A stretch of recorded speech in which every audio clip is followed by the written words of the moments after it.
तो ठीक है बेटा, शुरू करते हैं। इसमें फिराक गोरखपुरी नाम से लेखक थे, उनका चैप्टर था जिसमें रुबाइयाँ थी। माता और पुत्र के प्रेम का वर्णन किया गया था उसमें।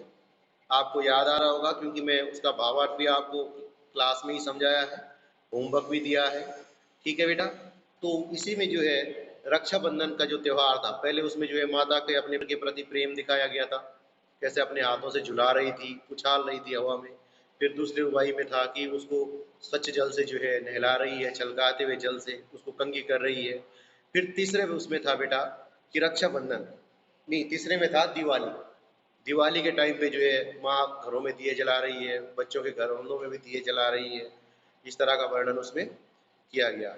चौथे में था कि बच्चा जो है चांद को पाने की जिद कर रहा है, आंगन में ठुनक रहा है, जिद आया है, था ना ये? तो वो वाला था।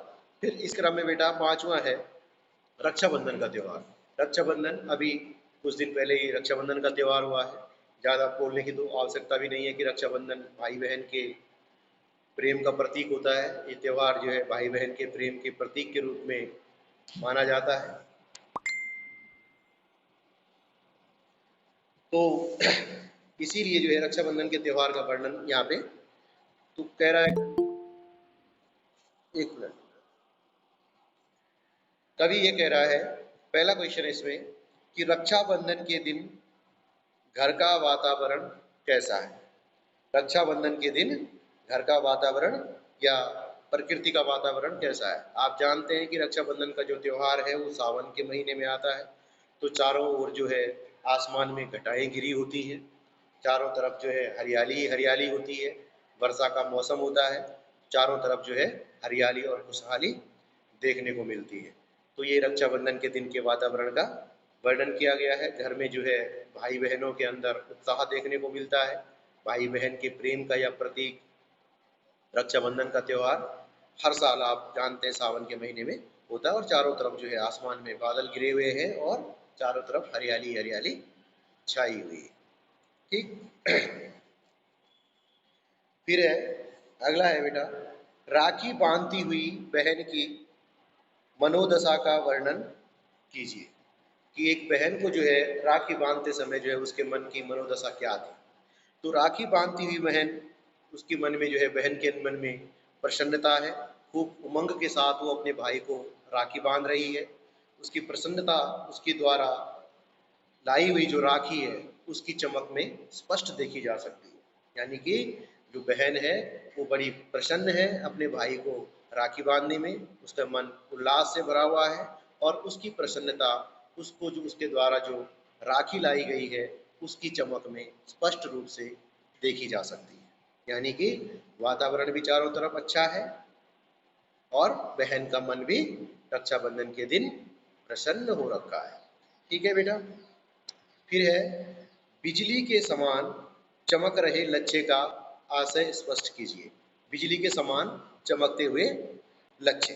अब बहन जब आती है अपने भाई को राखी बांधने के लिए, तो बहनें जो है यहाँ पे, एक बहन को रस की पुतली भी कहा गया था कि बहन जो है बहुत प्यारी है, उसको जो है उसको सब प्यार करते हैं अपनी बहन को, तो इसलिए उसको रस की पुतली के समान भी कहा गया है।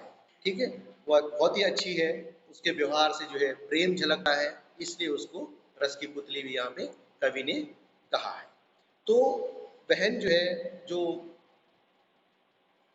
बिजली की तरह चमक रहे हैं लच्छे, यानी कि बहन आई है तो उसने गहने पहने हैं, पाँव में चांदी के जेवर पहने हैं, उनकी चमक और जो वो राखी अपने भाई के हाथ की कलाई में भई अपने भाई की, उसकी चमक ऐसे प्रतीत होती है जैसे कि आसमान में घटाओं के बीच बिजली चमक रही हो। तो यहाँ पे जो है बहन के पैर की पाजेब और उसके द्वारा जो लाई गई राखी है उसके लच्छे की जो चमक है, उसकी जो, हाँ, तो ये जो है बिजली की तरह चमक, मतलब इनकी चमक की तुलना जो है बिजली के चमक से की गई है। बिजली की चमक से इसलिए क्योंकि कभी कभी आसमान में जो है वर्षा के समय बिजली कड़कती है, तो इसलिए जो है इसकी तुलना बिजली की चमक से की गई है।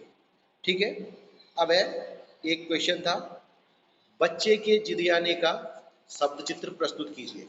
बच्चे के जिदियाने का शब्द चित्र अब कैसा है कि बच्चा क्या है, खड़ा है, आंगन में खड़ा है, ठीक है।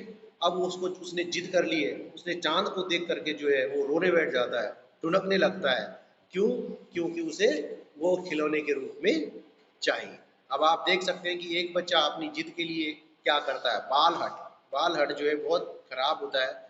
बच्चा आपने देखा होगा कभी भी ज़मीन पे लौटने लगता है, वो अपने सारे कपड़े खराब कर देता है, चाहे कुछ भी करना पड़े उसे अपनी जिद को पूरा करवा के मानता है माता पिता से।